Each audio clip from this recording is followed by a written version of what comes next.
So sim racing has probably just recently caught your attention.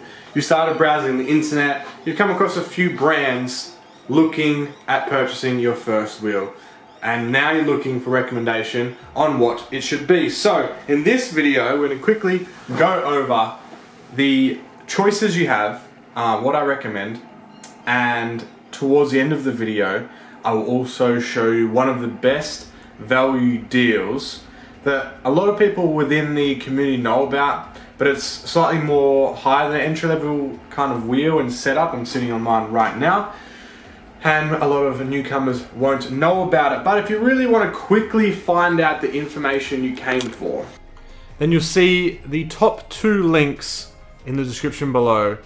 We'll have a link to the G9 or the G920. Logitech make pretty much the difference there is one's built for Xbox compatibility and one is for PlayStation. They both work on computer systems. So if you're also thinking about getting a console down the line, make sure you grab the one that's fit for that type of console. And the other option is the Thrustmaster TX or the T300. I believe it's also the same thing. One's for PlayStation compatibility, right, and one is for the Xbox. So why do I think you should jump into these? Now I've taken some notes down on this because we are professional on this channel or something like that. So first of all, step 1 is if you can find one of these wheels on Facebook Marketplace or Gumtree, you want to jump on that. Secondhand is going to save you a lot of money. For an example, this one I got off of a dedicated page. So Sim Racing has a little trademark in the corner. We have Sim Racing Australia, buy, swap and sell. That's the one obviously living in Australia if you didn't know. And that is where I picked up mine for, and you get the deal. So there's going to be some for the UK, there's going to be some for the States, United States, wherever you are, there's going to be pages probably dedicated to it. So first things first, you want to be a member of them and look for any deals every week or so on Gumtree or Facebook, or if you're like me, you're looking every couple hours. This one come up, for example, to give you an idea of what we're looking at cost-wise.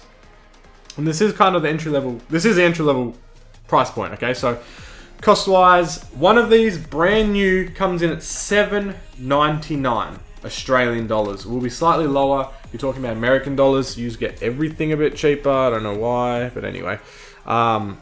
So looking at about $799 brand new for the base, and it comes with the pedals. Huge amount of money. Huge, a ridiculous amount of money.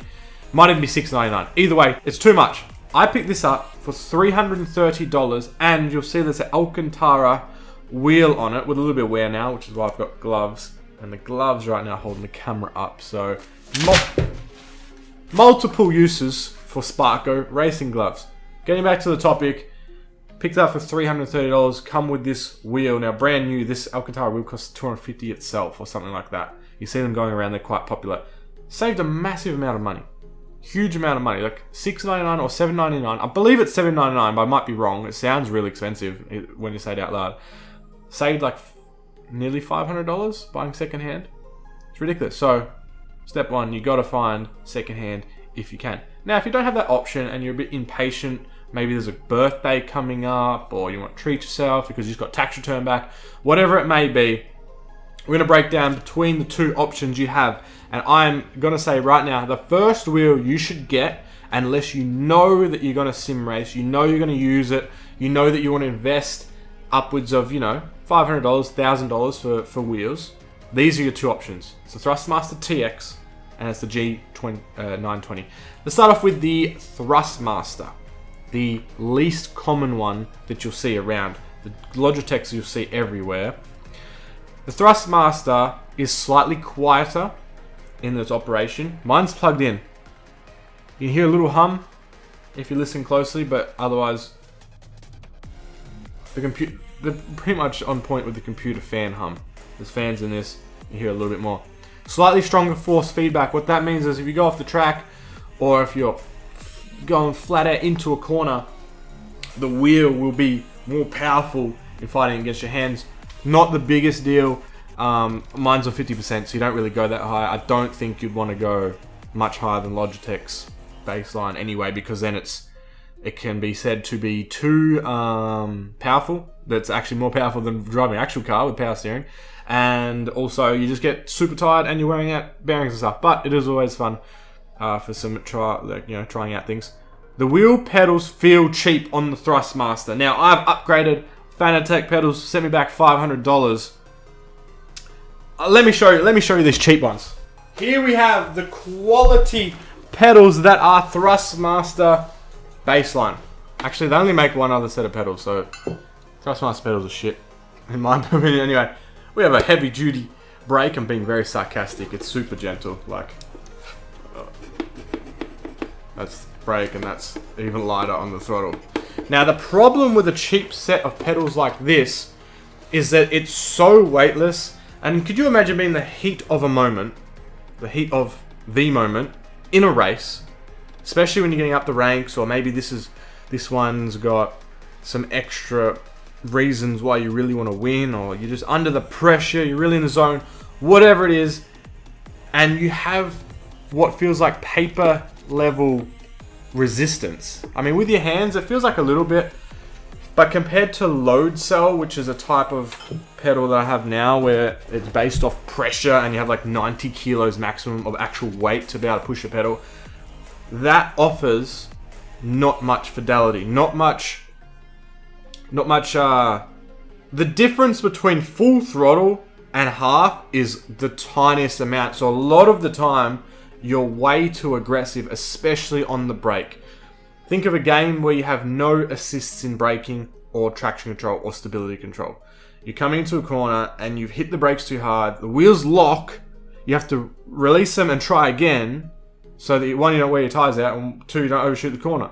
So you're going to deal with situations like that. Not a huge problem until you get a little bit further down the line, working out the ranks, competition's a bit more fierce, where every half a second is the race or not. Okay, that's the cheap pedals. And Logitech come with slightly better ones. Let's give you a teaser now for when we move on to Logitech. And also the first wheel that it comes with, I'll also show you. This is like in primary school when you'd bring something along and show it off to the classroom. This is the first wheel that the Thrustmaster TX comes with. I actually don't mind this wheel. It's got an interesting shape to it, but boy is that plastic. Paddles are alright, but that is just like nothing to it. Whereas this one's bulky and it has some real weight to it. So it's very minimal. I could drive probably just as well with this, especially because of the interesting shape. I do really like the shape. See, it buckles in around the sides and stuff like that. But a lot of people talk about how terrible this feels. And yeah, I haven't used it much. I've been using the Alcantara one because it feels better, two because it's got a lot more build quality to it. So there's the 4 points. Slightly quieter in its operation, stronger force feedback, wheels are cheap and light, and the pedals are shit. Literally just terrible. That's the worst set of pedals you can nearly get. Well, I mean, I'm sure there's probably worse. Moving on to the G920 or G29. Overall, solid package. There's a very good reason, there's two very good reasons why you see Logitech wheels everywhere. Especially if you've already looked on the marketplace, since I mentioned it earlier in this video, or Gumtree, Logitech pedals are everywhere. Two reasons. One, Logitech the brand is big, and they have got there because they're very, very good at marketing their products and have a team that creates these products. Massive, major company, okay? So you'd expect them to bring to the table something good, and they know how to market it, and they know how to get it out to people. So that's always been the way. Number two is what comes in these bundles is actually really, really good value for money. So for a brand new price of $4.99, even cheaper now because they've been out for a few years. I know that they'll sell them for $450 or $400 here in Australia in a pack, right? So you get the wheel, you get the base, you get 3 pedals, a clutch, which is extra fun, which you can set as a handbrake if you wanted to in certain rally games or anything, just another tip. So 3 pedals is better. The build quality is better on the pedals. People do modifications to actually make them feel quite good. But that's like pulling them apart and putting in a rubber and stuff like that. which I wouldn't recommend especially if you're just getting into racing first of all on computers. And 3 pedals, and it comes with a shifter. A lot of the time it comes with a H pattern shifter, and that's what I found for my brother to pick up his wheel, which is a really, really good deal, again, on Facebook Marketplace. For example, $330, I got my wheel with this Alcantara upgrade, so 2 different steering wheels I could quickly change whenever I want. For $200, I picked up his Logitech wheel with the 3 pedals they come with, and it comes with a shifter. And that is super, super good deal. So if you can mimic something like that, know that you've found one of the best deals you possibly can at this stage, and it's just gone February of 2020. The shifter you can pick up secondhand $50, if not brand new, for about $80, $60 on special. Just bang for buck, good price.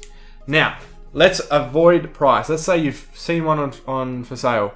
They're both the same price. Let's say $250 each. I would recommend going Thrustmaster. Just because you can plug, it's very universal at the back, okay? So for instance, I got these Fanatec pedals, which are almost the competitor to the Thrustmaster, which is a massive upgrade. And I plug them straight into the back and we're good to go. The connections on Logitech is a little bit different, and I'm not 100% certain, I haven't Googled it, but I've set one of these wheels up, and I don't think that my pedals would connect straight away in Fanatec brand. I think you'd need an adapter. A little bit of a hassle there. So they're the 2 options. Now, let's say that your budget is a bit bigger. You're coming in, you've been saving for a while. You really want to invest in a toy for yourself, something that you know you're going to put some time into. Maybe you've been a car fan for always, or you've been playing since PlayStation 2 car racing games. You know that you like them, and you want to really invest into it and get a lot of fun out of it. Fanatec, the brand of my pedals, have this awesome, it's called the Club Sport Wheel, or CSW if you'll see it written around on pages to abbreviate it. CSW 2.5. So they've done a 2.0 before. This is their upgraded version of the last couple years. And I'll put it up on the screen. It's $2,300. That's just Australian dollars. Let's just get that out of the way first of all, so you know what we're talking about. But it was something that I was considering upgrading to. Now, I know that I'm really invested into racing games now, so my next wheel will be about $1,800, $1,800 direct drive, the most fidelity you can get, and the most power, the most precision you can get when it comes to the mechanisms within these wheels. But for $2,300, you get the pedals I currently run, which were $500.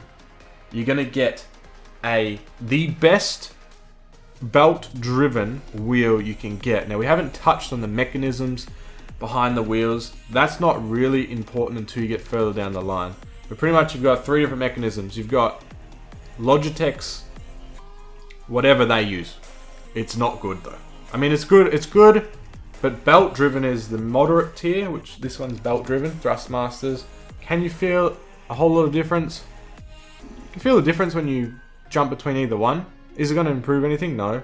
This one just shows the bumps a little bit more, I'd say, up the straights. That's belt-driven. Now, this is a cheap entry belt-driven. This Fanatec pack has a high-end belt-driven. So the most refined belt-driven system you can get. And this wheel itself retails of like $1,000 by itself. You've got the pedals that come in at $550, $500. So you're already on $1,500. It comes with your own choice of custom wheel and the button block that you put together, and the quick adapter and everything. So that's another $600. So you're already over the $2,000 mark. And it comes with a $350 shifter, which can do sequential. The build quality is pretty good from Fanatec there. H pattern as well. It's a really, really good pack. It values around, retails, if you bought them all individually, like $2,500, $2,600, and you can save $300 straight away by buying it as a bundle on the store, and you know it's brand new and will most likely come with some type of warranty. Although I have heard bad things about Fanatec and their dealing with customer type emails and stuff like that. They can be really dodgy sometimes or just bad at replying. But either way, that pack is super strong. Now, if you made it this far through the video, I hope this really, really helps with your choices. One thing I do want to touch on, and the people that have exited out already are not going to be able to hear this, but it's actually really, really crucial when it comes to buying a wheels. You've probably seen other ones around, such as the CSL, the G25, the Logitech Driving Force GT, and they're so cheap. They're so cheap. You can pick them up for 50 bucks, 100 bucks, and you'll be asking, why haven't I mentioned them? The reason those wheels are all so cheap, and I nearly got one as well, the CSR, I believe, is because they're outdated. And what that means is, are they unusable? No, but they normally come with a lot of hassle. So let's take Fanatec's CSR, for example. They no longer spend the time fixing up drivers or the software that runs it, and they've pretty much like, they've created a product, they've run it for a few years, gone, you know what, that's too old, let's move on to the next one. And that wheel's out and about still, and it might still work. You might be able to do it easily, but I know that I bought a $30 Logitech DFGT, Driving Force GT, right? 30 bucks. That'll get me to play some games, won't it? No. Windows 10 will not run it. There's no way around it. You try and download softwares, like people have made new software to try and run them. You do dodgy stuff, it just won't pick up that it's a wheel, and it won't function properly in games, and it was just a massive headache. So avoid the old outdated ones. G25, that's long gone, right? It's G29 now, or the G920. They're the same thing. You see how those change the numbers a little bit. Logitech Driving Force GT is even older than that. I think we have the CSL and the CSR. Right now they're on to Club Sport. What are they on to? Pretty much, if you're unsure if a wheel still supported or not, go onto the website of the manufacturer that makes it, and if it's still on the site to buy from them, then you know that it's still in the works. They still use it. Alright. With that said, there's all the points. Descriptions for things that I've mentioned will be in the comments below. Let me know what you've decided on buying, or what wheel history you've had. Did you start with this one and then you went to this one? Because I am looking at going to the Sim Magic. Doesn't look that good from the reviews that's just released recently from China. I think it's a China, and it's been brought over. But the Sim Experience AccuForce V2 comes as a complete pack. Very good bang for buck. That's my next upgrade for my simulator setup, and also SimLab's big cockpit that's strong enough to hold a wheel that has such power. There's better wheels out there like SimuCube if you really want to start flicking money around, but a little bit out of the budget. Anyway guys, thanks for watching, and I'll see you next time.